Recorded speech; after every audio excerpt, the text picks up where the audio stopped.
Welcome to the Habits and Hustle podcast, a podcast that uncovers the rituals, unspoken habits, and mindsets of extraordinary people. A podcast powered by Habit Nest. Now here's your host, Jennifer Cohen. All right, you guys, we have Stein Jr. on Habits and Hustle today. Alan is a performance coach, otherwise, he used to be known as a strength and conditioning coach. He's written a great book called Raise Your Game, High Performance Secrets from the Best of the Best. Thank you so much for coming on the podcast. My pleasure. It's wonderful to connect with you. It's wonderful to connect with you. Why don't we start by giving me a kind of a differentiation, or what's the difference between a strength and conditioning coach, a performance coach, and a mental performance coach? I think there's so many different coaches around. People, me included, get very confused. For sure. Yeah. Well, when I first started, so basketball was my first passion. I fell in love with the game at 4 or 5 years old, and here 4 decades later, it's still a major pillar of my life. So most people are familiar with what would be a basketball coach or a skills coach. Well, when I got into high school and college, I started to develop an equal affinity for the fitness side, for strength, conditioning, improving athleticism. So I started as a strength and conditioning coach. And then as that started to grow, I realized that what I did was more than just help someone get stronger and get in good shape. So that title was kind of insufficient. And what I was trying to do was help people improve their overall performance on the court. So it kind of just morphed into being what I call a performance coach, which is how most of the people in the space refer to it now. Well, we were talking about that like before, right? For sure. That it's kind of a natural evolution, right? That if you're doing a lot of the strength and the strength and conditioning or the fitness stuff, that like over time, people realize it's not about the physical, it's about the mental. Yes. So, right, because you can do a squat all day if you have the mental, if you're mentally right? It's not about just, you need to have that motivation, that perseverance, behavior change in your head. Absolutely. Right? And that's where that natural progression. So I went from most of my focus being on helping players improve their body, helping them improve their athleticism, movement efficiency, but realized that the key to all of that was the mental side. So started diving more on the mental side. And then within the mental side, then you've also got things, as you were just mentioning, grit and perseverance and leadership, the ability to influence your teammates and impact your teammates. So that was really how this natural transition. And now I'm in the corporate world as a speaker, and I teach businesses how to utilize those same principles. Right. I mean, the vast majority of what it takes for an elite athlete to be an elite, or an elite team to be a championship team, is the same stuff folks can and should be using in the business world. Now, did you always work with athletes, or did you start with like everybody, everyday people, and then kind of morph that into athletes? Started with just general population, because at the time, as soon as I graduated college, I was basically an independent contractor, just a trainer on my own. So just to make ends meet, I had to train anyone and everyone at any time. So right outside of DC, there was a gym called Planet Fitness. And this was before the Planet Fitness chain. This was an independent gym. And one of the things that made them unique was that they allowed independent trainers to come in, and they didn't charge you anything. As long as your members were clients and you were a member of the gym, then you could basically make your own living there without the need of having to get your own studio or own gym. So so the people had to be members. Yeah, all of my clients were members, yeah. So, and I looked at it as, it was just an opportunity to work on my craft. The skill set of training or teaching or coaching someone really doesn't change a whole lot, whether you're an elite athlete or you're just a general population fitness enthusiast. Right. So I was still working on my craft, but my interest was always in athletes. Right. And so then that slowly morphed into training any athlete of any sport. I've done a lot of work in football and soccer, but since my love was in basketball, I knew that's where my heart was. So over time, and it took several years, then I finally got to the point where I was only training basketball players. But it was a journey. I didn't just wake up one day and go, I just want to train basketball players, and they all just started falling out of the sky. Right, exactly. Yeah, I had to earn. And that's one of the things I find interesting is, and I sound old when I say young people, but like people coming up now and they say, well, we want to be able to do some of the things you do. And I said, well, you can't do what I'm doing now. You have to do what I did 20 years ago when I was in the same position. Right. And if you're not willing to do those things, then you're not going to be able to do these things. Right. Because, it's the fundamentals. It's a process. Absolutely. And you talk about that in your book, and I agree with it 100%, right? I said this earlier before I even saw you today, that everyone wants these shortcuts, right, to kind of get to the top tier. But the reality is you need to do the process. You need to learn the fundamentals, the basics, and do them really, really well. in order even to get to that place. And that's in any industry. It's in any. I mean, before we started rolling, we were talking about The Rock and Mark Wahlberg and other people that have ascended to the highest level of their craft.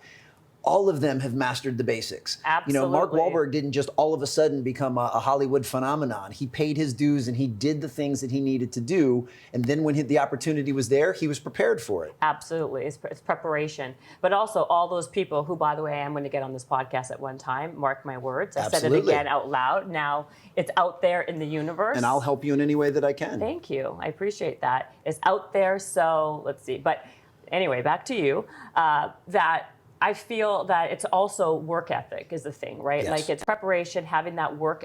It's basically having that work ethic to prepare and grind and grind and grind. And people only see what's on the outside. They don't see all the hours that go behind. So I guess how did you even make a transition from everyday people to being a strength and conditioning coach for basketball? Because that's also very difficult, and that's and super competitive. Like every trainer I know, every male trainer is their thing is they want to be with athletes, right?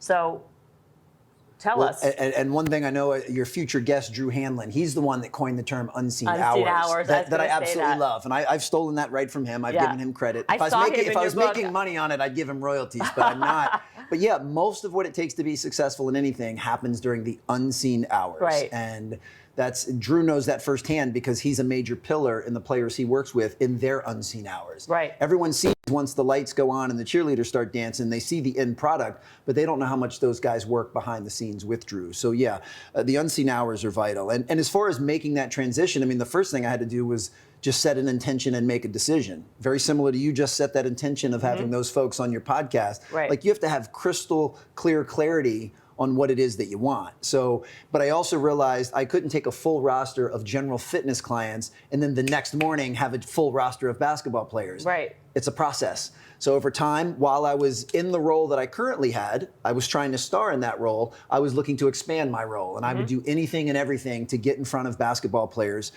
Because I'm from the DC area, which is one of the hotbeds for youth basketball, I got in with a couple of younger players. And once I started working with them, then everyone else was saying, well, we want our kids to work with Alan also. And that's the other part to note.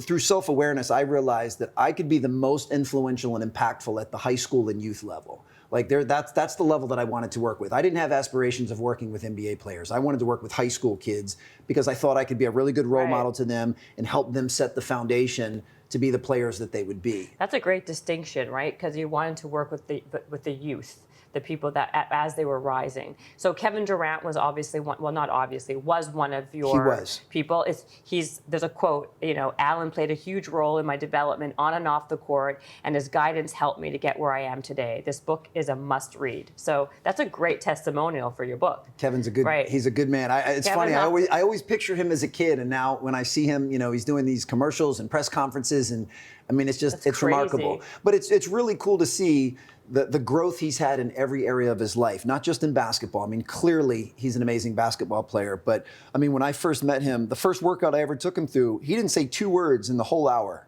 Didn't say 2 words. Like he was incredibly quiet and shy and introverted.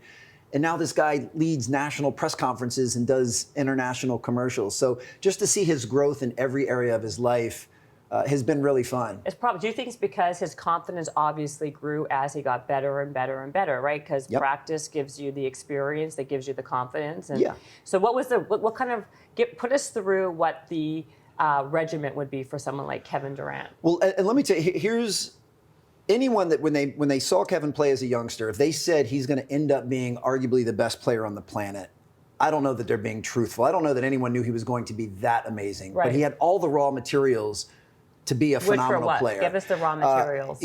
His athletic ability, I mean, he had a great body. Yes, he was definitely slender, but I mean, he was long and lean. He was incredibly coordinated because he went from being 6'1" to 6'9" in like 2 years. So his talent, he did have the talent. He absolutely had talent. Had a very high basketball IQ. Like he understood the game, but that wasn't by accident. Kevin's always been a student of the game. Like he would study the players ahead of him and he would watch game film. Like being being a smart basketball player was really, really important to him. Most importantly, as you just touched on, he had the passion. See, people forget that it's hard to put in the unseen hours of work if you don't love what you're doing. You know, when you're Kevin, you're a gym rat. I mean, there's nothing in the world he would rather do as a teenager than play basketball. And if you think today, look at all the distractions teenagers have today. There's a lot of things they can be doing and getting in trouble with. There was nothing he'd rather do than play basketball. Well, we didn't have back then. They didn't have the distraction of just plain social media. Yeah, they did not have that. When Kevin was in high school, yes, he didn't have as many distractions as kids today do. And that's why I have such high empathy for kids today, because it's easy for us to kind of poo-poo on them and say, well, why are you always on your devices? I'm 43. If there would have been iPads and iPhones when I was a teenager, I'd have been on them just as much as kids today would.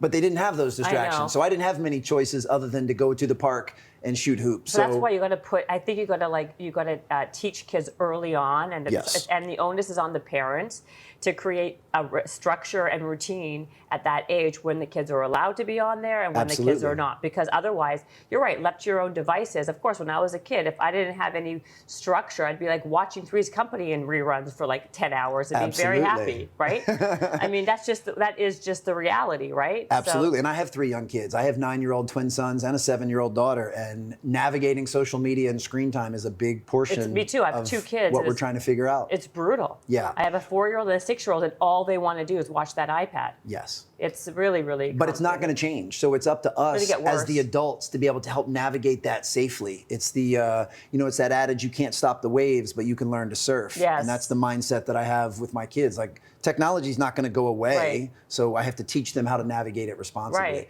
But back to your original question, here's a story I haven't told very often, but this is when I knew Kevin Durant was going to be an elite human being, potentially an elite basketball player. We kind of lived on opposite sides of the Beltway, and the Beltway in DC traffic can be just as bad as it is in New York and possibly even LA.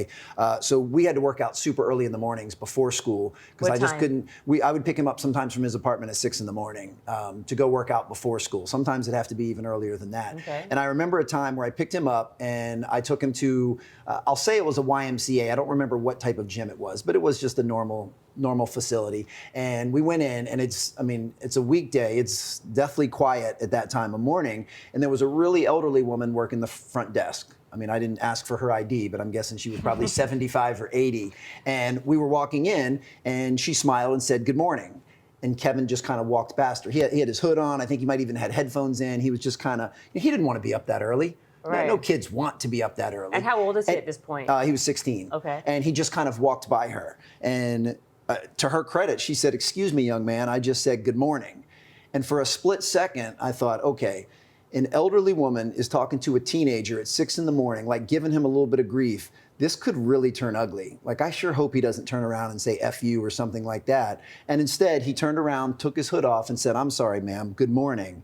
And at that moment, I was like, all right, this kid is high character. He realized that he made a mistake, probably didn't have the best manners when he walked by her, but he balanced that out by being incredibly respectful. Like, that was when I knew he had the framework to have the type of character that would support however good he was going to be as a player. And at that moment, I was like, all right, this kid's special. Right. Because you take most elite basketball players, by the time they're 16 or 17, are riddled with entitlement because everyone tells them how awesome they are. Everyone is kissing their butt. Right. So you've got this teenager who's up early, doesn't want to be up early. He's coming to do a strength workout, which he did not want to do. Kevin hated doing weights with me. Right. And this lady's giving him a hard time for not saying good morning.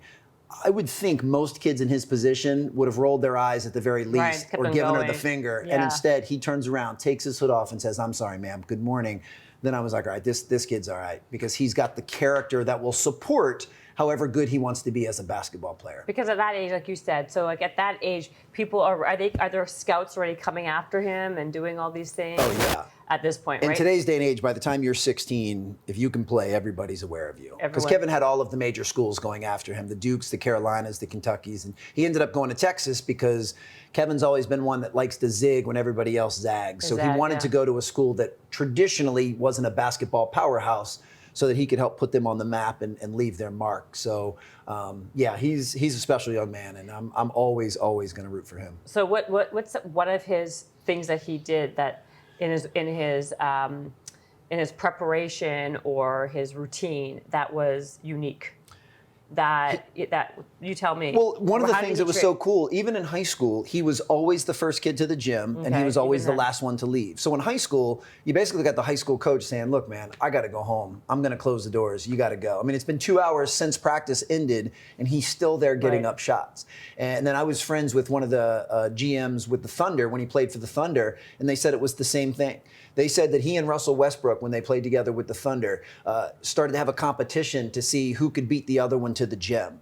Because KD would be there and Russell would show up and KD would be like, where you been, man? You're slacking. I've already been here for an hour. So then the next day, Russell would try to beat him to the gym. And it got to the point where they're getting to practice 2-3 hours early just to see who can get in the gym first. But the most important part is, because of their leadership, now that's starting to rub off on all of the other players. Now you've got your other players, your young players, your role players. Well, they all want to show up early because they want to be like the superstars. So guys like that, their influence is contagious. So they get to the point where just by showing up early and staying late, now that becomes the culture of your organization. And now everyone else is doing that. And I think that even rubbed off on James Harden before he left the Thunder. Like, these guys that want to be superstars, they put in the time.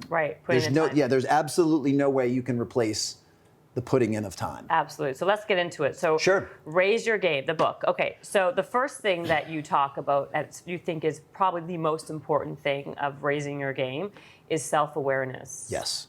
Let's delve into this. Absolutely.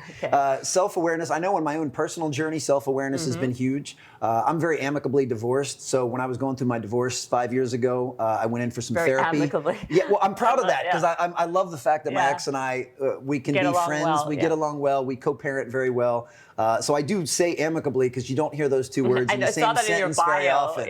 Yeah, most people are like, amicable, divorced. I don't think those can be in the same sentence. That's funny. And they can be if you choose them to be. So that part I'm thankful. Is that kind of like the Gwyneth Paltrow, like we're uncoupling? The uncoupling? The uncoupling? No, ours was still a divorce, but at least it was, I made the decision, and I know I go off on tangents all the time. I made the decision that I wanted to be civil, respectful, and compassionate through the whole divorce process. And because I knew that I was modeling for my children of course. what they would see. So thankfully, she made the same decision, and that made life a lot easier. Easier. With that, very, very thankful. But what I was going to say is, going in and seeing a therapist is what really started to help me realize I was very unaware. I had very low self-awareness, probably for the first 36, 37 years of my life. I just wasn't. Did you think you were aware? Of course. Absolutely. Because everyone thinks that they are. If we walk outside right now in Central Park and ask everyone, are you self-aware? Everyone will say yes. But everyone also says they're a good driver. And clearly, not everybody's a good driver. That's like me. Yeah. So most people, and that's the thing. See, if you're unaware, you don't even know that you're unaware. That's the deadly part. You don't know what you don't know. Yes. Right. And we would say all the time in basketball, it's not the player that takes a bad shot that you worry about. It's the one that takes a bad shot and doesn't know it was a bad shot. Because now they're going to come down and take that shot over and over because they don't know. Isn't that so true, though? Right? Like, people who are just completely oblivious to how they present themselves in the world, right? Yes. But you're even saying that even people who, not the people who are obviously like that, but it's just other people who actually think that they're kind of deep and they have self-growth, they're even unaware. Yes, a good portion of people are. Yeah. And I look at, there's a few levels of self-awareness. On the surface level, you have knowing what you're good at, knowing your strengths, knowing what, your hopes and your dreams. But then it's also having the courage to look at the other side. What things are you not so good at? What are your challenges? What are your fears? What are your deep-rooted insecurities? Like, what are the things, if the rest of the world knew about you, would scare you to death? And understandably, most people put that stuff at arm's distance, because who wants to spend time thinking about their insecurities? Well, until you get a hold of them, they can run your life, or they can run your decision-making process. So doing the dirty work or the hard work of being able to face your insecurities and face those things is vital. And I don't know if you were prepared for an 8 Mile Eminem reference, but I saw that in your book, by the way. To me, and I'm an Eminem fan. So am I. I like Eminem. But in 8 Mile, you know, spoiler alert for anyone that hasn't seen the movie that's now 20 years old. It's like 20 years old. Yeah. I think it's not a spoiler alert anymore. Was basically in his rap battle, Yeah. he owned all of his insecurities and deficiencies before the other guy could make fun of him. And it's like, if you own that stuff, if you know what things are your shortcomings and what things you're insecure about, then you have the power over them instead of them having a power over you. So that's one level. Then the next level of self-awareness is making sure that the way you view yourself is the way the rest of the world sees you. And perfect example would be, if I asked you if you were a good listener, clearly you are, but if I asked you if you're a good listener and you said yes, and then I asked the people that know you the best and they said, no, Jen's an awful listener, well, that would mean there's a difference between the way you see yourself and the way the rest of the world sees you, which means you're actually unaware.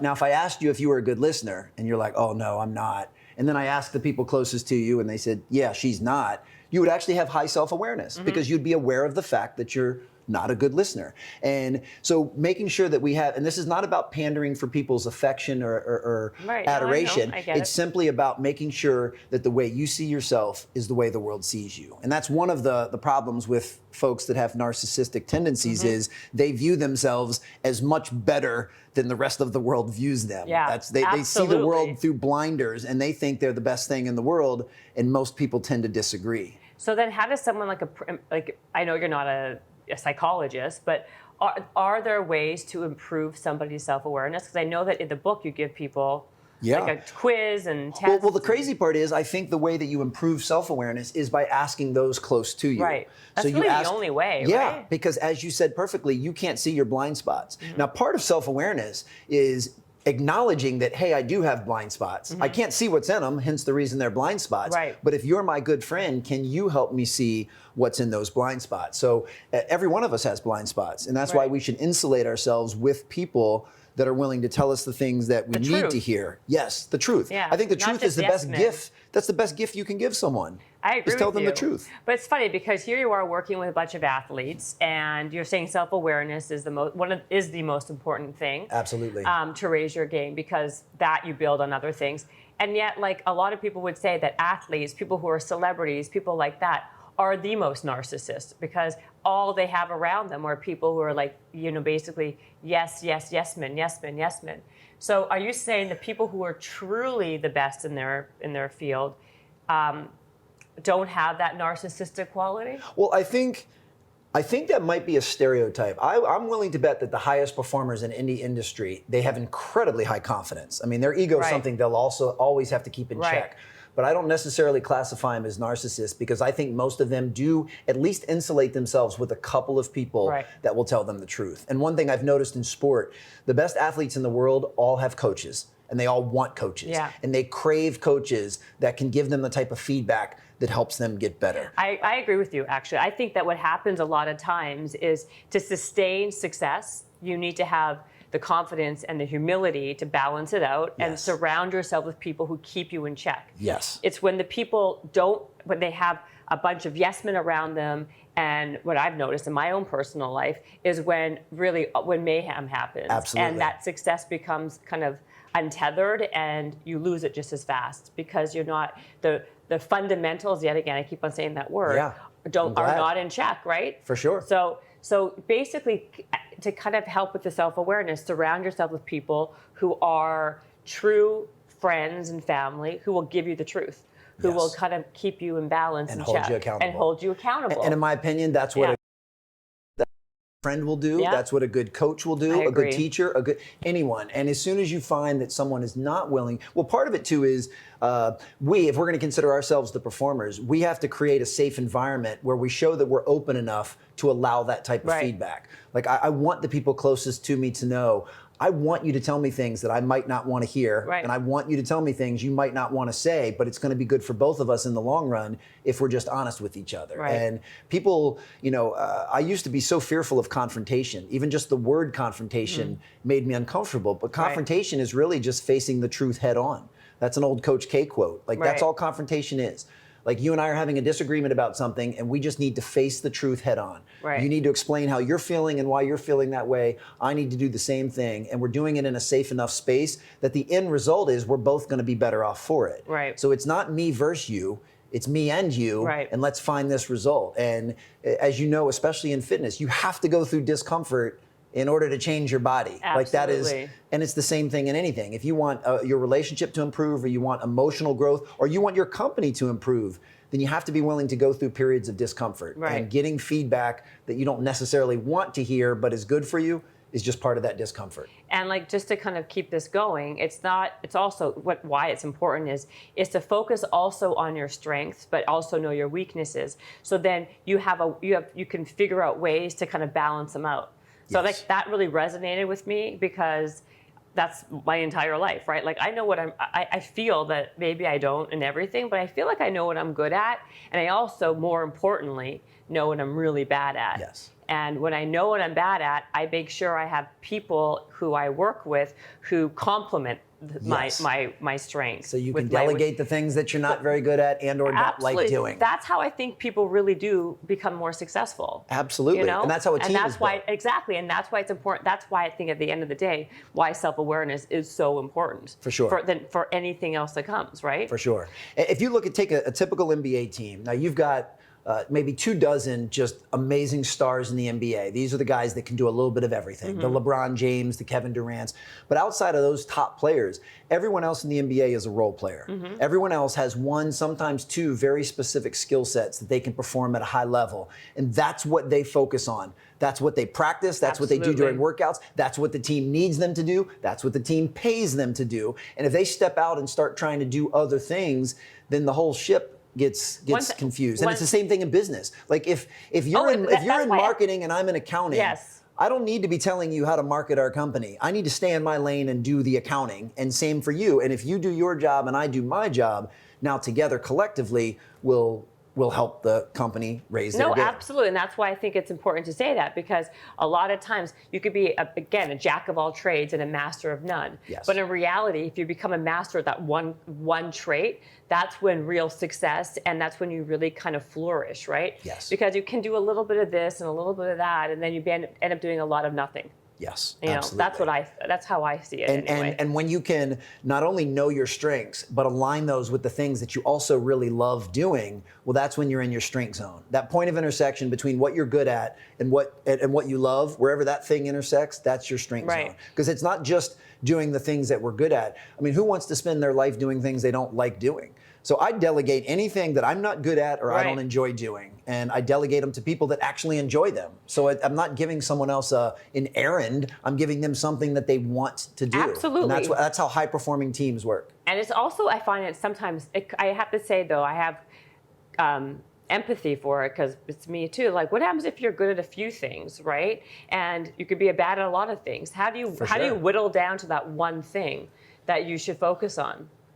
So you're saying, I mean, I think I'm only good at a very small handful of things. No, me too. And there's a whole bunch of stuff I'm not very good at. I agree, but I'm saying, besides you and I, right? Yeah. There's other people in the world who hopefully are listening to this podcast, maybe, yeah. And they're like, well, I really like and I'm good at like these three things, and I'm, they don't really. How do you whittle it down and be? How do you only focus on one thing? How do people like get to that point, right? Well, how do they find their superpower? How do they find that one thing to focus on? I think a lot of it is good old-fashioned trial and error. Yeah. I mean, one of the things you said that was so powerful before, not only do you know what you're good at, you know what you're not good at. Well, just as important to know what you like is to know what you don't like. And it doesn't matter if you're talking about trying to find a career or trying to find a spouse. Like, you need to know what you like and what you don't like. Right. And sometimes that's just trial and error. That's why I encourage my own children to try as many different sports and activities as possible. And I say, look, if you sign up for baseball, if we sign you up, you're making the commitment to play the full season. Right. Because if you're going to start something, you're going to finish it. If at the end of baseball season, if you don't like baseball, you don't ever have to play again for the rest of your life if you don't want to. But now you can check something off the list that, hey, I don't like this. Right. And when I look back on my own childhood, I was very focused just on sport. I was not very well-rounded. I never tried anything in the arts. I didn't sing. I didn't play an instrument. I didn't dance. I mean, it's funny thinking about if I had, but I didn't even try any of that stuff because all I wanted to do was play sports. And who knows, I may have liked that stuff. I might have found a hobby or something that I liked. So with my kids, I want them to try as many things as they can. To find their passion. Yes, and anytime you can cross something off the list of this isn't my thing, that's a good thing, because now you don't have to try it again. And you're narrowing the the feel down of what you will find. That's 100% true, right? So so like you should be trying a ton of stuff at the beginning, or not the beginning, when you're starting out kind of thing in life, because that's how you really figure out and whittle down what you really want to do, what you really like, where your passion is. Because I think everyone does have passion within them. It's about untapping it, unlocking it, and figuring out what it is. Absolutely. Because you don't want to do something for the rest of your life that you don't have passion for, right? I mean, to me, I think anyone that does, I feel bad for them. No, exactly. I feel that, but a vast majority of people, that's what they do. But right, because they don't have, a lot of times they're fearful of trying. Yes. And then that's what holds them back. But then when you have the passion, right, that's when that's when work ethic and discipline comes in, right? Absolutely. Like even for you and I, like let's just stay fitness wise. Sure. I like to run on a treadmill, right? I just do. And no matter how much, someone says, oh, you should try, cycling, or you should, I'm like, I don't like it. So if I don't like it, guess what? I'm never doing it. I don't care. Even if I'm a fitness person, I'm highly motivated. Yes. I love being fit. I'm very active. I won't do what I don't like. And that's people. So for sure. That's why when you find what you like, you're going to end up doing it over and over and over again and get better at it. Absolutely. Yeah. And that's why, I've always been fascinated with language and with words, and we may see this one different. I'd love to hear your opinion. I mean, one of the most popular words in entrepreneurship and fitness is the word grind. Yeah. And I don't like the word grind only because the connotation it has with me is it's like miserable. Yeah. Like I don't miserable. want to grind through life. I have a great work ethic, and I put my heart and soul into everything I do, but I don't want on my tombstone, I don't want someone as Alan grinded through life. Like, that's not a compliment to me. Now, I'm not saying those that like the word are wrong. They might have a different interpretation of how that word makes them feel. Right. But when someone says, like, Alan, you got to rise and grind. No, I don't. I'm going to rise and enjoy the hell out of my life, and I'm going to do what I love to do, and I'm going to do it to the best of my ability, but there's no grinding going on. It's funny you say that. And that's just that specific word. No, I agree with. Well, I think that's funny. You're very literal about the word, right? Yes. Like grind, because it has a connotation that like you're like basically like you're being forced into doing something you hate. Yes. But I think that's just a popular hashtag. Like Oh, people, for sure. People just like.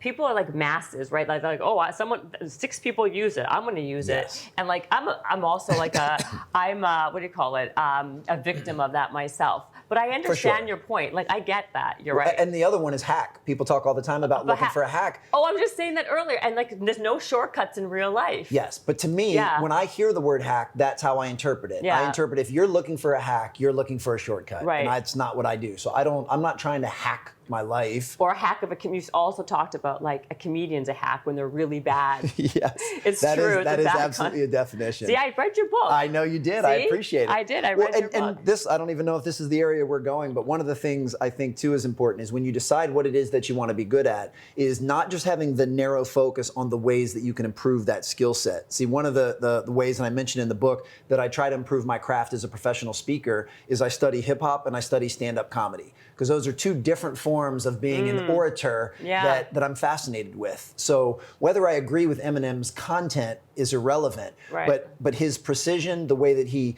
can bend words, the way that he can tell a story, Totally agree. all of that stuff is, and same thing with a stand-up comic. Yeah. What they do, I don't want to be a hip hop artist and I don't want to be a stand-up comedian, but I want to be able to emulate portions of their craft that fit in what I'm trying to do to make me better at my craft. Well, it's funny you say those two, because to do both of those things well, I mean, that's like crazy talent to be able to do that. To stand up in front of a bunch of strangers and like flow jokes, or like to figure out jokes that are, you got to be super clever and super intelligent for that. And it's a ton of unseen hours. And it's a ton of unseen hours to think of the joke, to practice the joke, to figure out what the joke is how one thing basically flows into another one. It's virtually, I would think, for me, it would be impossible. I would never be able to do even 30 seconds. It's an amazing craft. But what do you mean that you look at those? What do you get from that?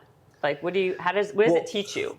Purely from trying to be an orator is their timing, their ability to pause or change their inflection, their volume, their physicality, their body language. When you think about it, and we'll use stand-up comedy, a stand-up comic, for the most part, has nothing other than a mic. Like there's no props, there's no slides, there's nothing. I mean, Carrot Top might be different, but generally speaking. And same with the hip hop artist. They have a mic. Yes. Or not. And that's it's it. It's the same thing. Yes. Okay. And they have to control an entire room just based solely off what they say. And they realize that the words that they say, that the actual words are only a small portion of what they're doing. Mm-hmm. The way they say their words. Again, you use the word flow. I love that word. Mm-hmm. Their flow, their rhythm, their timing, what they enunciate, what they say quietly, what they say loudly, mm-hmm. how long they pause in between something completely changes the message. Mm-hmm. So most people would think that a stand-up comic, they only have words in their toolbox. No, they've got 50 things in their toolbox.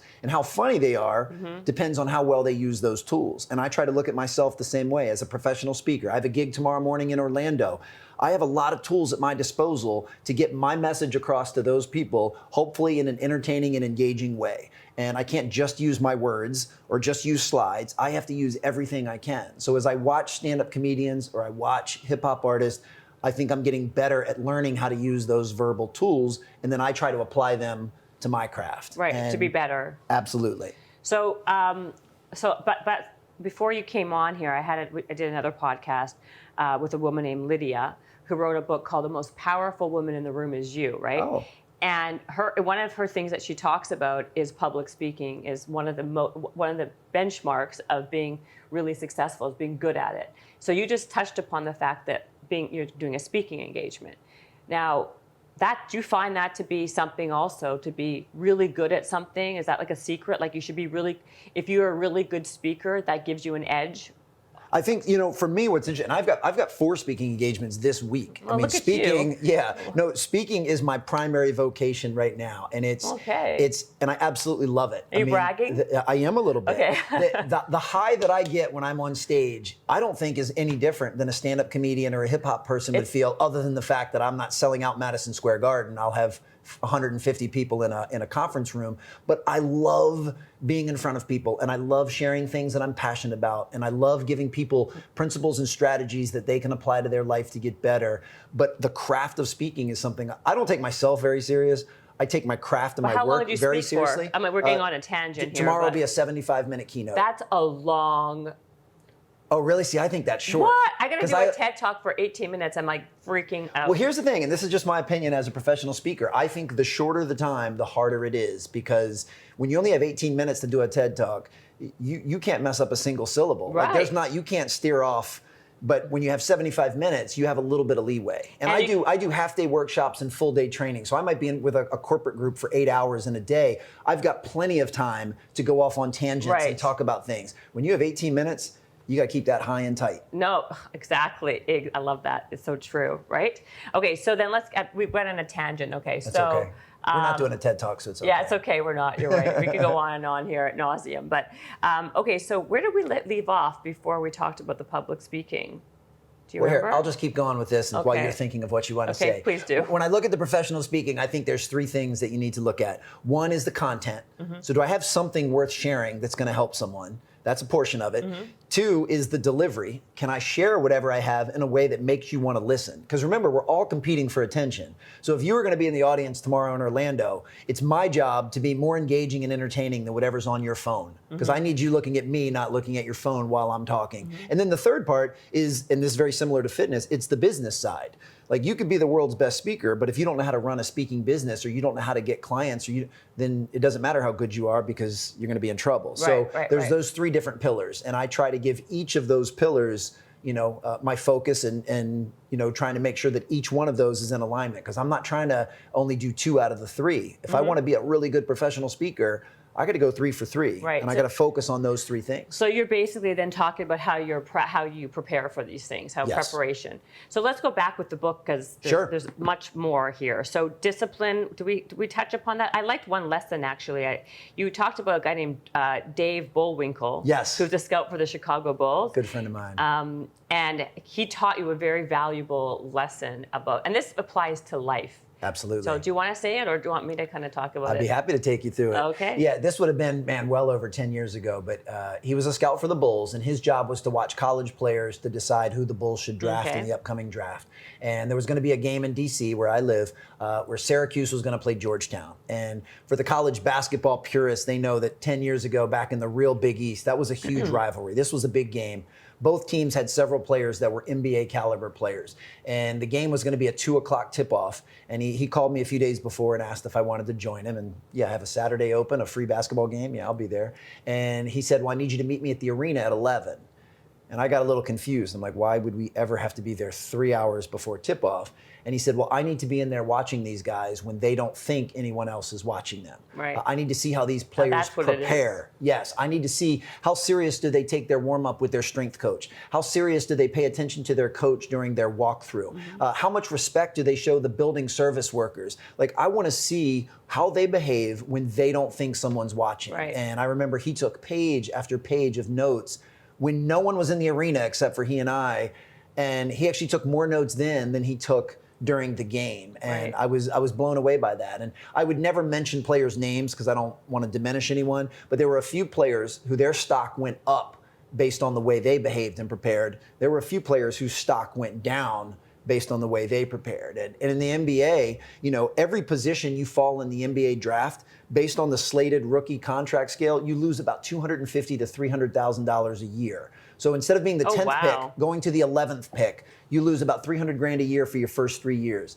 So I'm not even saying this for dramatic effect. If you fall 6 or 7 spots in the draft, you lose several $1 million in income. And if the reason you dropped several slots in the draft was because you don't take your warm-up serious or you're disrespectful to the building service worker, you know, like, that's just unacceptable. You know, control the controllables. Do what you're supposed to do in preparation, and then those things won't happen. And to me, that's one of the biggest lessons I try to teach folks. You know, if you're going to lose a game or you're going to lose in a relationship or you're going to lose a piece of business, make sure it's not because of your effort or your attitude. Make sure it's for a different reason. Like, if we're going to play a basketball game tonight, if you beat me simply because you're more talented, it'll still suck, but I can live with that. If you beat me tonight because I didn't play hard or I didn't have a good attitude, that's just unacceptable. Right. So there's two things here, right? So the story that you said, the message I got was, you always act as if someone's watching you, because everybody is always watching. Yes. So when you act as if, right, or because you never know, when you think no one's watching, there's been so many times when, you know, that happens, right? And those could be the biggest faux pas, right? Absolutely. But then the other thing you just said is control your controllables, which to me is another way to raise your game, right? Because people put a lot of mental energy and focus onto things that is completely out of their control. Absolutely. Versus the stuff that you can. And you can't really control much. You can control there's not much. Your attitude. I say attitude and effort. And effort.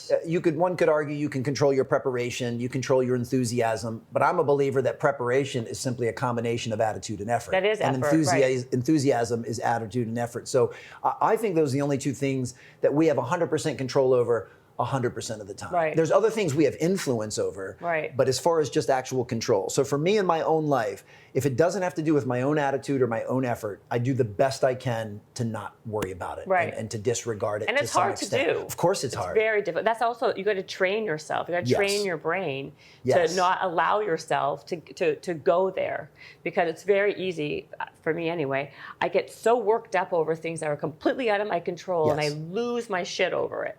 And then But now if you're at the point where you can catch yourself doing it, you can shorten that window. So maybe beforehand, the old Jen, when you'd get upset about something outside of your control, it puts you in a bad mood for a full day. Now it puts you in a bad mood for a couple of minutes because you can catch it. Absolutely. So perfect example, we're in beautiful New York City. When we're done recording, I got to head to the airport to fly to Orlando.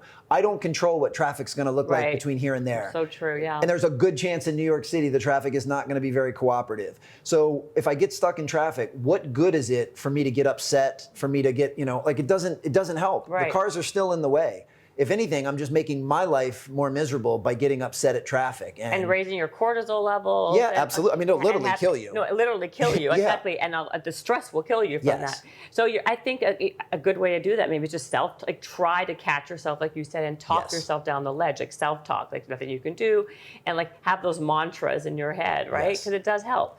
And one of those mantras is I had said earlier, I said that note would make sense is to be where your feet are.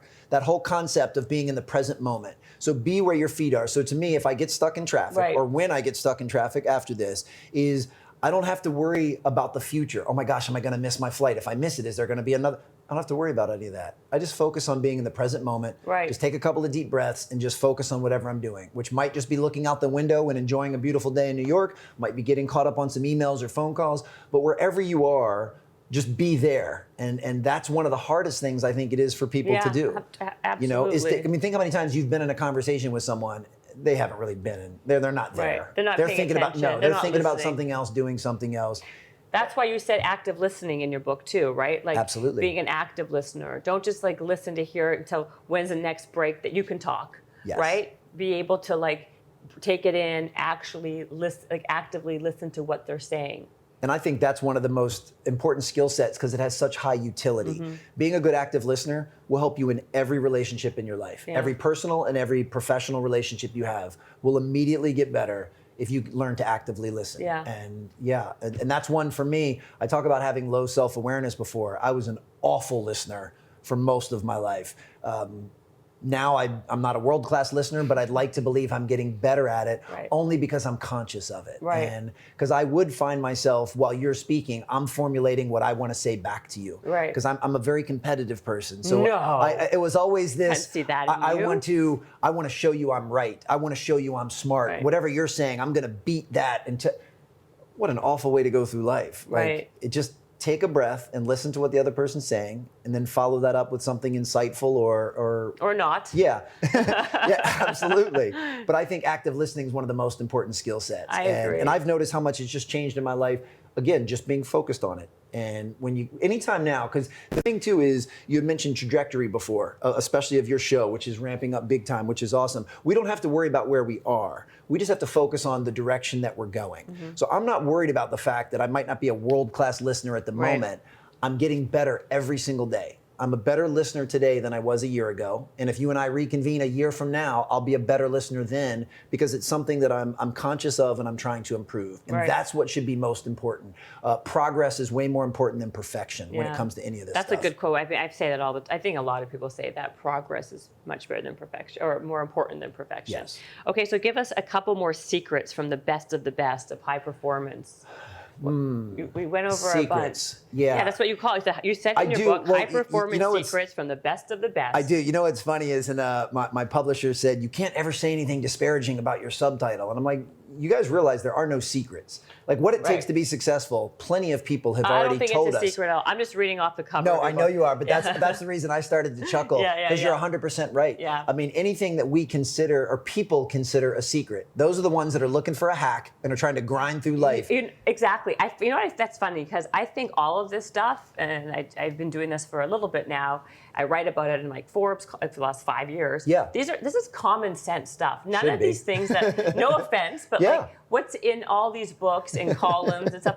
But you know what it is? It's like common sense isn't so common. Correct. And so people need to be reminded constantly of these things to kind of get it, like to remind them that, you know what, like it's all within all of us to do these things. Absolutely. If we're just reminded of it. You know, like I'm not perfect in any of this by any means, and I'm sure you're not either. Correct. And neither is Kevin Durant. You know, it's constantly, it's like working and effort, it's putting the effort in. Absolutely. To be reminded. Well, what you just hit so perfectly, and this can kind of be the major hub of all of it, is what I call a performance gap, and that is the gap between the things we know and the things we do. I tell people all the time, reading my book will do absolutely nothing for you. Reading my book and actually applying it will change your life. So just the knowledge in and of itself doesn't do anything. And everyone listening to this, and myself included, we have things that we know we're supposed to do, and we simply don't do them. I mean, especially in the fitness world. I mean, a good portion of, if you were to ask most people walking the street, could they come up with a list of healthy foods? They could do that. And if you ask most people, how many hours should you sleep each night? They'll give you a number real quick. And if you ask most people, like generally speaking, they can't design a workout the way you can, but what should you do from a fitness standpoint? They'll say, do something physically active most days of the week for 30 to 45 minutes. Steps a day or whatever. Now, all of these people know those things, but statistically, very few of them are doing any of these things. So it's not that they don't know, it's that they don't do. And to me, that's the most important concept from the book, is we all know a lot, We just need to start doing. Yeah. In fact, I'm like you. I love professional development. I read, I listen to your show. I listen to anything that can get me better. But I know for a fact that if I didn't read, watch, or listen to anything new for 1 year, but all I did was implement everything I already know, my performance would go through the roof. That's how much stuff I'm leaving on the table of stuff that I know I should be doing and I don't. And right. It's so true. I agree. It's an incredibly humbling feeling. I mean, and that's the other thing is, you know, maybe in health and fitness, you and I have very small performance gaps. We know what we're supposed to do and we do it. But then we have to look at performance gaps actually. In fitness? Yeah, I think in there. Yeah, really? I think because I'm a creature of habit, so I like to do the same things like I was saying earlier. I don't like to do what I don't like to do. Yes. But I love to do what I love to do. So I'm super dominant in one area and not so and actually the opposite. But I think that is life. I think everyone's like that, and it takes a lot of tweaking and training your brain, like Absolutely. I said earlier, to change that. But what I was going to say to your point was, you're right. Like, I think that what happens a lot of times is people are like keep on getting more and more information overload, and they're not acting on what they already know. And that's really the truth. Like, all these are actionable items, right? Like, there's a reason why what we're doing with this podcast and your episode and everybody's episode is we are creating journals for everybody. So whatever you tell people, we're going to put it into a PDF, and anyone who's listening can download it as actionable items. Because to that point, exactly. Otherwise, people just hear this passively when they're driving, right? Because they're on their way to something, and then they don't act on it, right? They're like, oh, that sounds good. I'm going to do that. Right, and then they don't, because then they're listening to another podcast talking about another thing. And that's the problem with all this personal development stuff sometimes, is that, like, if people just chose one or two items to focus on and just did those, as opposed to listening to an array of stuff, an array of stuff, and then like doing nothing, right? So with that being said. Well, last thought we'll end with is that people say all the time that they're trying to add tools to their toolbox. Right. I'm like, why? Just so you can carry around a heavier toolbox? Like, what's the point? If you're not going to use the tool, how many hammers do you need? Like, if you're not going to use the tools, then what's the point of adding them? Absolutely. And I think some people, they get so much satisfaction by listening, reading, and watching to all of the new stuff, and it makes them feel good. I just listened to Jen's podcast and I heard 8 new things. Man, this is awesome. Well, if you don't do anything with it, it's less awesome. It's less awesome. Instead of, you might have heard 8 things that you loved, just pick one and do that one and do it consistently. Do it during the unseen hours, and you'll see your life start to change. And then when your life starts to change, then pick another one and do that one, and then pick another one. Because we're in this for the long haul. I mean, statistically speaking, barring some type of accident, I should have another 40 or 50 years on this planet. That's a lot of time for me to start using these tools that I've been accumulating. You're accumulating. So let's wrap it with 2 things. Number one, I want to ask you about those hot socks that you just brought me. Why did you bring me hot socks? Because it's a reminder to be where your feet are. So anytime you have those socks on, I just want you to think, I need to be present. I need to be in the moment, wherever I am. Make sure that's where I am. Oh, I love that. Be where your feet are. That's why. I've heard Oprah and Nick Saban both say that quote, so I don't know who to attribute it to. Be where your feet are is not an Alan Stein Jr. original. No, I got it from one of them, but to me, it's one of the most powerful mindsets we can have. And I say it to myself all of the time. Are those socks hot socks that you remind yourself? Yes, absolutely. Okay, I'm gonna wear them later, and then I feel like I should get a hot socks sponsorship or something. You should. You've been I'm talking reach out exactly. To them. Free advertising. I know, right? Yeah. Because you've been doing. I'm sure every podcast and any other thing you go on, you bring the host hot socks. And then the last thing is, what are your habits and rituals that you do every day? I have a few. One the 2 that I'm most proud of is I make my bed every single day, and I've been doing that long before the Navy Admiral came up with that. Not that. Yeah, I've just been doing that for a long time. And I've been doing the Headspace guided meditation app. In fact, this morning was my 801st consecutive day doing it, because it keeps track on the app. Wow. So that's how I like to start my day. Haven't missed a day. No, and I love the gamification. Again, I told you I'm competitive. Yeah, so you are. There ain't no way I'm going to let that streak break. But those 2 things where most people think, how is making your bed going to do anything to change your life? With a simple win and a simple discipline. And by minutes of meditation every morning, I just start my day in a more peaceful and grounded way, which then helps me do whatever I'm going to do next. So 10 minutes is not a lot. 10 minutes done every day for 800 straight days is a lot. And it's just like building something brick by brick. 1 brick doesn't make this Marriott. Right. Thousands of bricks makes this Marriott. So that's where we have to look at it. 10 minutes. If you're only going to do something 10 minutes one time, yeah, don't bother. If you're going to do something 10 minutes every day for the rest of your life, it can absolutely change it. Yeah, consistency. That's great. Well, thank you so much for coming on the podcast. My pleasure. The book is called Raise Your Game by Alan Stein Jr. And how do people find you? If they're interested in the book, they can go to raiseyourgamebook.com, or they can find anything about me at alansteinjr.com. Can they buy this on Amazon? They absolutely can. I bought mine on Amazon. Or if they're mesmerized by my silky and sexy voice, they can get the Audible, because I did the read for it. So That's you heard it here first. Yeah. Thank you so much. Absolutely. Habits and hustle, time to get it rolling. Stay up on the grind, don't stop, keep it going. Habits and hustle, from nothing into something. All out, hosted by Jennifer Cohen. Visionaries, tune in, you can get to know them. Be inspired, this is your moment. Excuses, we ain't having that. The Habits and Hustle podcast, powered by Habit Nest.